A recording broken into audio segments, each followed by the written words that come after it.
Welcome everyone to our 2021 CLUE Symposium. CLUE stands for Collaborative Learning of Usability Experiences. If possible, turn on your camera. We'd love to see everyone. I'm Audrey Cherun. I'm an associate professor at Carleton University. I'm also the director of CLUE. So CLUE is an NSERC funded training program for graduate students and undergrad and postdocs as well, that provides training beyond the student's degree program in the domain of usability and user experience. We've been running this program for 6 years now. It's hard to remember the pre-CLUE. And CLUE is actually coming to an end next month. So as the CLUE program is built on fantastic students and partners, we wanted our final symposium to focus on them. So thank you everyone for joining us. I'd like to thank the organizers of this symposium, so those that helped put it together, so Sonia Chiasson, Jing Kang, and Tamara Torok, as well as everyone who's been involved in the CLUE program from its inception, which includes many faculty members, industry partners, government partners, and most importantly, our students. We've had a lot of you, and it's been really great to see you all evolve. So this event is recorded and will be posted on the CLUE YouTube channels in a few weeks. And their CLUE YouTube channel has a lot of our past CLUE events, so go check it out. A lot of really interesting talks and courses. So we'll ask that all attendees keep their microphone muted when not speaking. And this will be, there will be live closed captioning during the event, which you'll see at the bottom of your screen. For me, it turned on automatically, but if that's not the case for you, you can go in the closed caption settings and turning it on. So I'm really excited for the symposium. We have it in 3 parts this year to help with Zoom fatigue, to break it down a little bit. So day 1 features an Ask Me Anything session with our industry partners. And then we'll have 5 student end of internship presentations, which are presentations that we ask all of the students that do an internship to reflect on something that they've learned, whether it's about the actual work that they completed or something that they learned about the process and methodology, for example. So we have 5 of them. It's quite exciting. Day 2 is, so we'll have an Ask Me Anything session with our government partners in this case, and then we have 10 students that will discuss their research. We'll also have a networking activity. So it's really a great element for that we've had in our in-person past symposium. So hopefully you'll join us and have really interesting conversation, get to know each other a little bit more. And finally, day 3 is Thursday at 3:30 p.m. like today. It will feature an Ask Me Anything session with our CLUE student alumni. And then we'll close this symposium with a presentation from Jing Kang, who is a postdoc and who has been analyzing the elements of the CLUE program in the last few months. He's talked to quite a few of you here and will present lesson learned. What is unique about our program? What worked really well? What could be improved if somebody wanted to do another similar type of program? So very interesting. I heard the rehearsal, something to listen to. So we're very much looking forward to questions from the audience throughout the events. And the Ask Me Anything session is all about answering your questions. So we've set up a poll where you can submit and vote for your questions. So you can go to pollev.com/ageaward. The link is posted in the Zoom chat, and we'll post it again regularly for those of you who are joining afterwards. It's also shared on the screen right now. And there's a box at the top that says answer or response. That's where you're meant to type your question. You can precede it by anyone or industry or government or student, depending on which session this should be designed for. And then you can vote for the questions by clicking on the thumbs up icon next to the question you really want asked. And so if you have questions that relate for tomorrow's speakers or Thursday's speaker, you can ask it today. And that way, perhaps other people will find it really interesting and also want to hear our panelists answer about it. So I'll give you a minute to look at the poll everywhere and then read a few questions, perhaps submit one, and then vote for your for the first question you want asked. So we can start our first Ask Me Anything session. So I welcome 3 panelists for our industry Ask Me Anything session. We have Dominira, Saul, Jenn Collins, and Michael Cherun. Thank you for accepting my invitation. So could you start with a brief introduction to get the audience a sense of who you are and why you've been participant in CLUE as an industry partner? Dom, do you want to start? Okay, thanks, Audrey. Thanks for having me. My name is Dominira Saul, and I'm currently a partner and one of the founders of a strategic design consultancy called DFFRNT. I was involved with CLUE from the onset, from the beginning, in terms of being one of the industry partners consulted when Dr. Anthony Whitehead was conceiving of the program and the first couple of iterations for the funding. And I just have always believed that it's very important that industry and academia develop and maintain relationships so that both can keep a pulse on, or a finger on the pulse of what the other is doing. And over the past, I guess it's 6 years now, right? It's been really rewarding, both in terms of being an industry partner and being as part of the advisory committee, just really watching the program flourish and having some CLUE students in the different organizations, I guess 2 or 3 different organizations over the years that I've worked with and had CLUE students at each of them. They've been a real benefit to our organizations, and it's been a real pleasure working with the students that I've had to work with, and with Audrey and Tamara. It's been great. Thank you. Jenn? Hello, everyone. I'm Jenn Collins, and I am the community strategist at IBM Canada. And my main role is to connect IBM with colleges and universities in a meaningful way. Everything from undergrads to grads to faculty to administration. And I am also the UX lead for my team. And I have been, involved with the CLUE program almost from the very beginning. And so really it started out more as me being the connector to all the spots within IBM. But I really have been on this UX lead journey along with all the CLUE students that we've had come in, and the transformation that really IBM Ottawa and IBM in general has been going through over the last many years in transforming, really how much we have embraced UX throughout the entire company. So it's been great because it's been all during the same time. So very exciting to be here. Great, thanks for being here. Mike? Great, yeah, so happy to be here. I work at the Canadian Real Estate Association, and I've been there for about 10 years. And it owns and operates realtor.ca, where you go to purchase a house or a property in Canada. And so a lot of my role is looking at the user interface and also the usability for really the product. And I can get into how I got into that a little bit later, but essentially we've been really happy to have had 3 CLUE students most of the summers.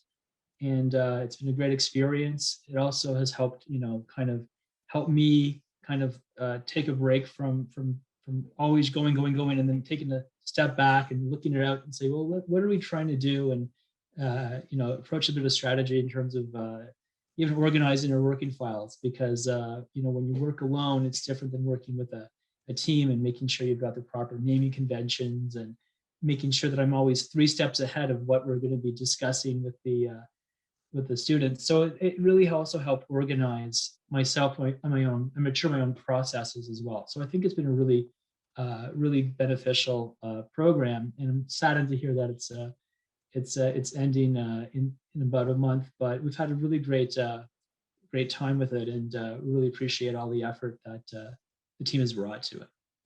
it's also, I remember, I met Jennifer at one of the CLUE symposiums at IBM when it was hosted at IBM, and I met Domina at some training before. So it's a very small community in Ottawa, and it's also a lot of faces you start to see over and over again, especially if you go to the Canucks CanUX user experience conferences, which are pretty popular here. So great to meet everybody and participate. Great. So I'm gonna pick questions from the audience. I'll basically ask all of you to answer, and you can sort of have a conversation if you want. Otherwise, I'll just start with a different person each time.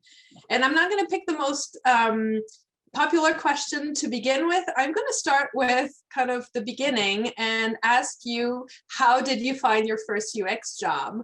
Dom, do you want to start? Always takes me a second to get to that unmute button. How I found my first UX job is actually, it's a good segue from what Mike was saying about the community and how important community is.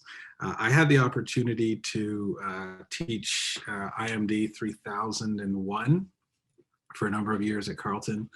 That course is called Product Design Methodology. And my first introduction to UX was as an undergrad student in the mid-90s when Joe Wood taught that course. So I was able to go kind of full circle from a student to a teacher of the course.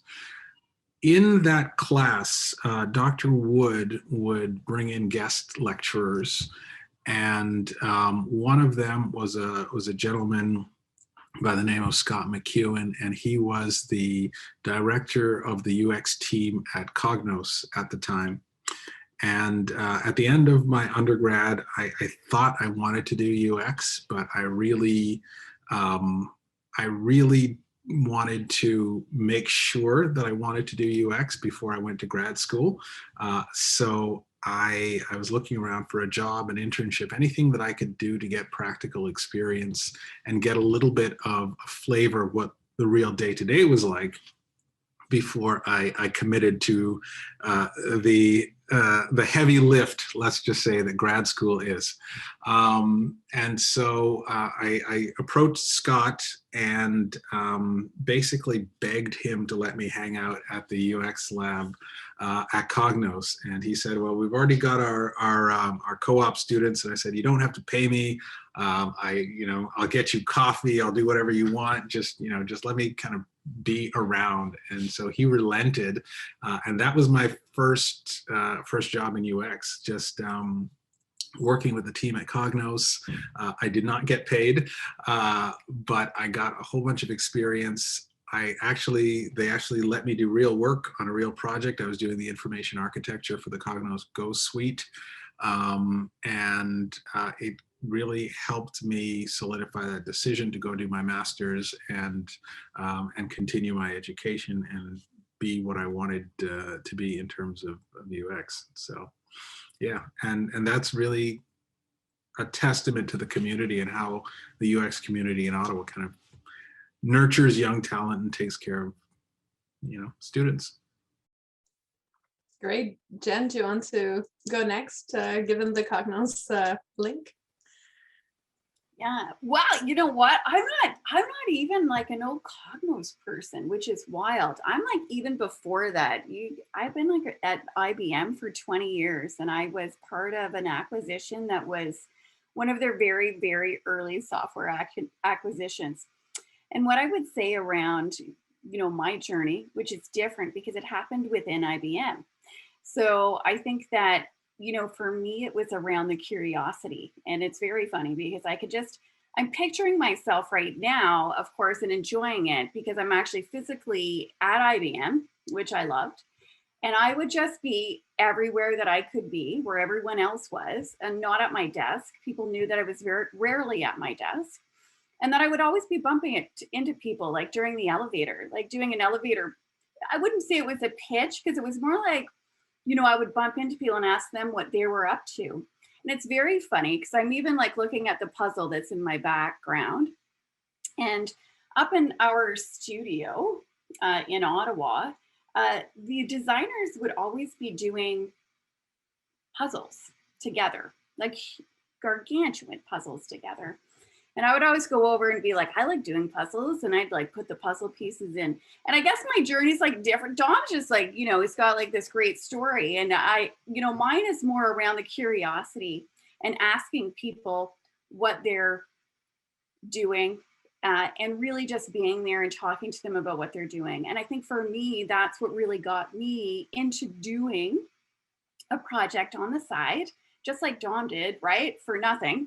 I wasn't getting credit for this. And if, you know, my boss had known, then I would have gotten, you know, been like, you're doing what, Jen? And so, and I say that, and that's just it, all in fun. But at the same time, I think it's that curiosity and that really just, you know, bumping into different people and asking them what they're doing. And then just being really open about the fact that I was wanting to do something. And that's when I just got involved in something. And then they're like, Jen, you're good at this. And I'm like, I am. And so I just really went from there and got the education and the practice and the experience. And so for me, it was a very different journey than anyone else that I had ever experienced. And so that's really how I ended up in my role. I don't think so that's super interesting, but I don't think it's unusual that people sort of find UX in different ways, right? It's not a traditional sort of like medicine that you have to go to school in order to do this job. And so it's really nice to hear from that. Mike, what's your journey? Oh my goodness. Well, not to date myself, but back in the 90s, I guess I was, you know, I kind of did college just maybe at last, you know, the 90s, and maybe 2001 or so, I started my first job. Maybe it was 97, I can't remember. I was doing some sort of I was doing some CREA stuff back in 1996 as a summer student in their design area. I did some other things at Y Interactive, which was a subsidiary of Jetform Corporation back in the day. So there's a whole bunch of different design focus and authoring focus, CD-ROM creation, multimedia stuff back in the day. And then fast forward a few years, I kind of landed where I am now, doing mostly design, a lot of updating intranets, sort of, you know, kind of grudgy, kind of drudge work for a little bit, but more on eventually in the design side, stronger and stronger. But I actually blame Dominira a lot for the next few steps, because I remember hearing about Akendi where he was, and I decided to take a course in it. Just like it was like a 5-day extensive course in design and UX and everything else. It kind of really opened up my curiosity, and I really enjoyed the material. And fast forward, I also took a course online, you know, evenings and weekends, because I had to work full time at Algonquin in similarly UX and UI, and had to do some projects in that course. And a lot of the material that I had to create, even though it was just sort of like take a website and reimagine it here and there, I was making journey mapping, you know, a lot of the activities that I'm sure that the students here are involved with, wireframes and prototypes and everything else, and annotating things. And I started looking at, we had also, as a company, hired Akendi to do some UX stuff and usability testing and design back then as well. But I think we all, and other agencies, and I was looking at what they were producing, and I said, hey, you know what? I can do this as well a little bit in-house, or at least have a bit of in-house expertise. Maybe we can, so I made a case for myself to kind of have a position, because I was already doing a lot of mock-ups for Realtor.ca at the time. So it just, the stars kind of aligned, and it was really aligned with my training development, and I was able to manage to get this position created. And we since hired another UX designer as well, and had these CLU students added to the mix as well. So it's a less mature UX team. It's very small, but we're doing some really interesting things. And that's how I sort of got my start, along with going to a lot of the various, you know, different UX conferences and keeping up with the different times. So fast forward maybe, from 10 years ago, it's been really great, and really enjoying the variety of work that we're doing and activities. Thanks. Can I just make a comment, Audrey, before you go on to the next question? There's something that I noticed between, Jen's story, Mike's story, my story, that kind of those early 90s, a lot of folks were actually carving out the positions for themselves. They didn't necessarily exist. There wasn't necessarily a UX position. And so a lot of the time people were advocating for, let me do this. I can do this. I have that expertise. I think it's a real change now where a lot of folks, a lot of companies, I should say, are solidifying and giving the UX teams more and more responsibility, and broader and broader skill sets are being brought in to bolster those teams. So I think it's a fantastic thing that you guys are doing UX at a time right now where the value of the discipline is really better understood.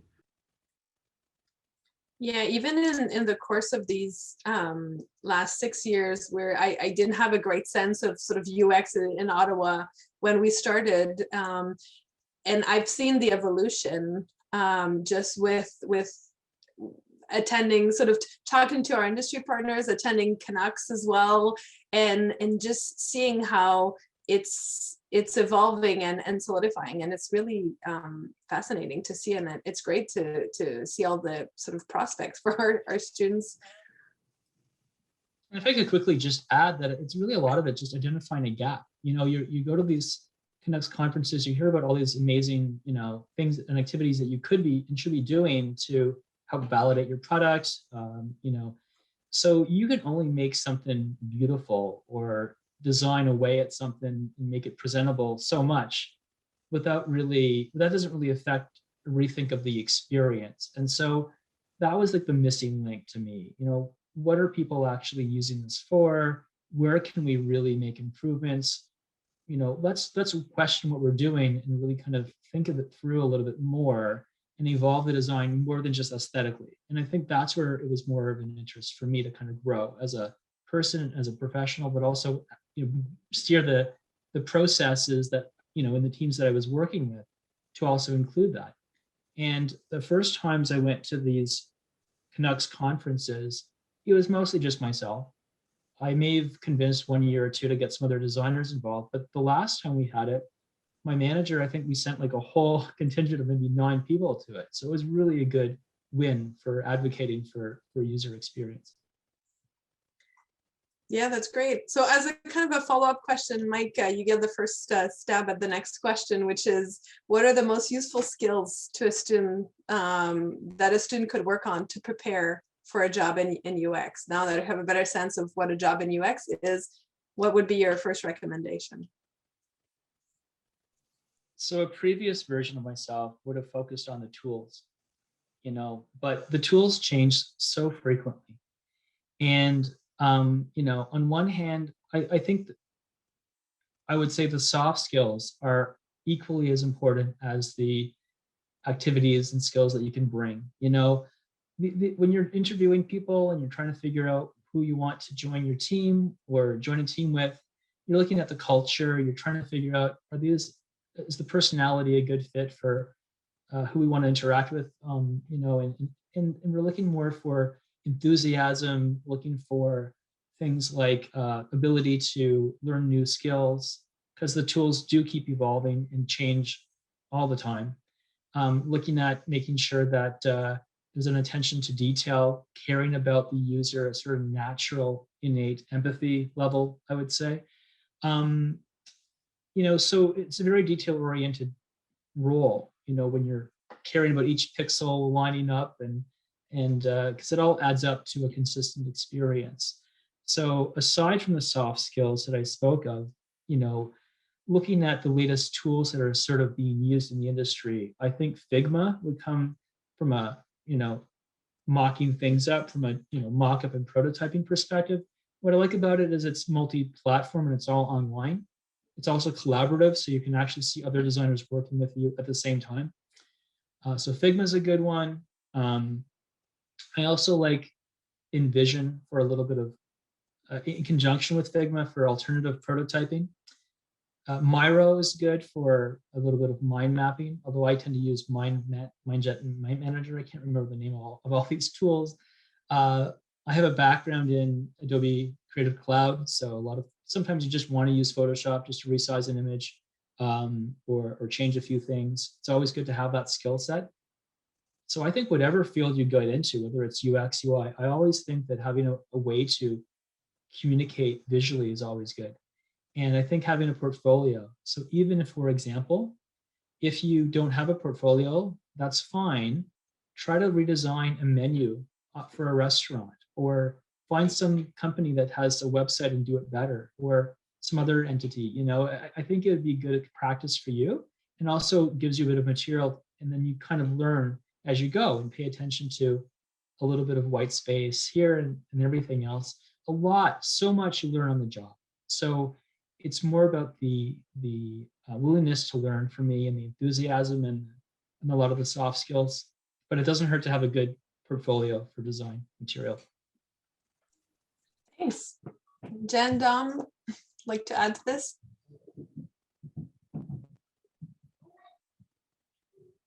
You first, Jen.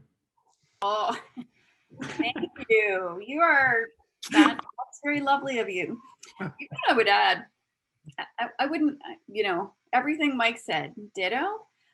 I think for me, around a communication, I got to be a little more specific about some things within communication. I would say that, you know, communication is about listening. It's about, you know, being able to give feedback, receive feedback, do all those things. Now those things are like, okay, Jen, sure. However, I would add to that there's this level of self-awareness around those things, and, you know, understanding who you are and having that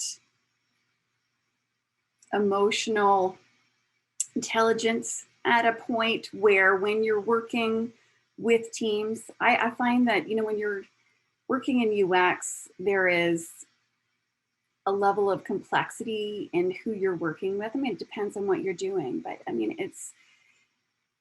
and so the more that you understand yourself and, you know, things that work well, things that don't, what triggers you and all the rest of it, I do think that it makes you better prepared for a job in UX.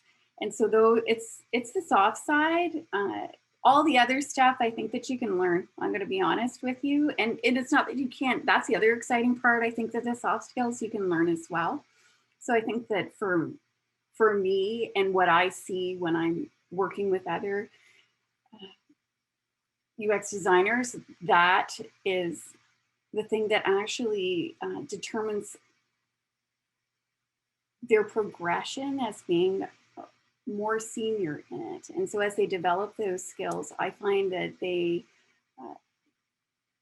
I can see them going from junior to senior, and it is probably something to do with the fact that I became, you know, I started in this a little later in my life, and so I was at a different point. When you're younger, let's say, that's what I see. And they become better UX designers because of that. And so that's definitely something that comes with experience, definitely, but it's definitely something that really makes you stand out. All right, Dom. So I couldn't agree more with what Jen and Mike have said. And I think it's important to reiterate that differentiation between the soft skills and the hard skills that Mike mentioned. Both take practice, like Jen said, the soft skills and the hard skills, they both can be learned, but they take practice. I would add two things to that list. One is curiosity. And you might say that curiosity is a character trait, but I look at curiosity more as a habit. And if you don't have that habit inherently, then you should build that habit. Look at different interactions, look at different things from a design point of view, from a research point of view, from an IA point of view. Read as widely as you can. Just try and absorb as much information as you can. Get in that habit of being curious. Because when you get into UX, whether you're on the research side, whether you're on the design side, that curiosity will absolutely be a benefit to you. The other one is to practice communicating. That communication is an interesting skill because it is so multifaceted. You have written communication, you have verbal communication, but any of the CLUE students that I've worked with, any of the folks, I see some colleagues on the call, people that have worked in the industry, one of the biggest challenges we face on the day-to-day is to take the complex and clearly communicate it to someone that might not be a designer, someone that might not have a UX background. Chances are those people will sign your paycheck or give you a performance review. And so being able to articulate your research findings, being able to articulate your design decisions, being able to articulate all of the things that you know really well, but you may not be in the habit of explaining to a layperson, because it's a situation where you're working with multidisciplinary teams. Everybody's going to have different backgrounds, different vocabularies, and being able to communicate that very clearly is a huge skill in UX. So on top of everything that Mike and Jen said, curiosity and communication are great skills. Let me quickly add that there's also a layer of, we do a little bit of UX, a little bit of UI. And so people naturally tend to gravitate towards, a little bit of one or the other or both. And it's always important to be honest with yourself and the people that, you're talking to make sure that you're going, that your day-to-day is going to involve like 80% of what you want to do, so that you're not doing, if you hate Excel, do not go into the research one. And if pushing pixels and really caring about, how many M values the text should be is not your thing, then maybe avoid the design side for a little bit. But I like the variety myself, but I wanted to add that too. So the next question is about portfolio, and Mike, you've touched on it in your previous answer about sort of what can you do if you have limited work experience. So I'll twist the question around because it's one that I've heard before that sometimes my students struggle with. So in terms of portfolio, so graduate students sometimes worry about how to include their research. Because it's not something that's necessarily just visual, it's not necessarily UX focused. Actually, most of the research isn't sort of specifically sort of using those terms. It's not industry based. So should they include it? And any recommendation on sort of how they can see, how can you do that? How do you like to see it presented? Jen? Yes. Well, I will tell you, I have a lot of feedback, even when I'm, going through portfolios with a different range of designers, actually, and different kinds. And I think it's hilarious. I'm going to be honest with you. And, I'm going to say that I find that they each like different things. The one thing that I would say, though, and I'm not going to say too much on this one, but I will say that one thing is that you don't need a lot of work experience to have a good portfolio. Like, that's not really, that's not required. I would say, though, not to put too much. I would say that what I hear from them all the time is, there's too much on there and I can't really get a good idea of the person. So that's one thing. The other thing is, too, is that if you, I would keep it simple. A lot of times we want to do fancy things and we want it to like do all these flippy things and it's going to go here. And I like doing dancey things, but that's just me. But I would say that a lot of the senior designers that are looking at portfolios are like, hey, it's not good. Now for the research part of it, I just want to add in there, I think it's about the way that you organize it. right? And it depends on what you want them to see about you. So I know that that's definitely just keeping it very simple. And that's what and just keep it to the things that you really want to say to them. And for the research part of it, I think that if it's not related, have it broken down so that, you're going to one spot for that and then another spot for something else. So I think that it's not, really that too difficult. And, people only have so much bandwidth to read. I'm telling you, they go through them like this. So better for them, it better just be digestible because we all only have so much time. So that's the other thing. So it's not specific, but I know that Mike and Dom are going to get really specific and give you those good details. Look at them. I saved all the good stuff for them. So I'll pass it back. Dom, do you want to go? Yeah, so I feel like when it comes to the question of portfolios, I'm like the Ruth Bader Ginsburg of portfolios. I dissent. I don't believe in UX portfolios for a couple of reasons. And having said that, to those of you who are going into the job market, before you go out and say, Dom said, I don't need a portfolio, absolutely get a portfolio. But I'm going to tell you why I don't believe in portfolios, and then I'm going to talk about why you need one. UX in general is by definition multidisciplinary.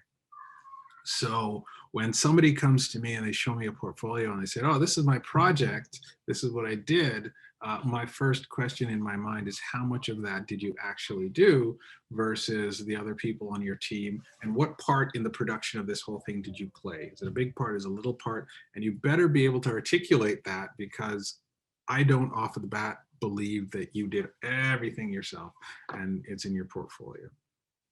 Secondly, you are going to encounter this. I judge the sophistication and the maturity of a UX team by what they ask for in the job description.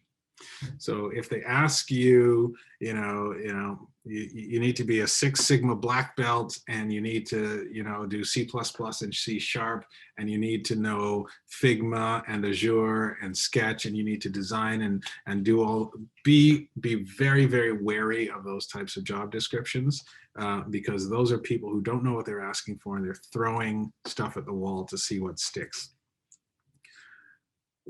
If you create a portfolio, like Jen said, keep it simple. Focus on what you have done within the project. Mike said earlier, you don't need, you can actually go out and just do a random redesign of a website, of an app. And as long as you're talking in the portfolio about the process that you went through, it's going to be valuable. It doesn't need to necessarily be paid work. On the research side, and I say this literally on Sunday, having submitted a portfolio as part of a bid for research, and the folks that are, it was the government of Alberta that's asking for this work, and they said, we need to see a portfolio of your work, and my response was, you're going to get a lot of pictures of me putting sticky notes on walls. And that's what they got, simply because, like, portfolios are borrowed from a different discipline, from graphic design, from visual design, and they're trying to shoehorn UX research into that mold.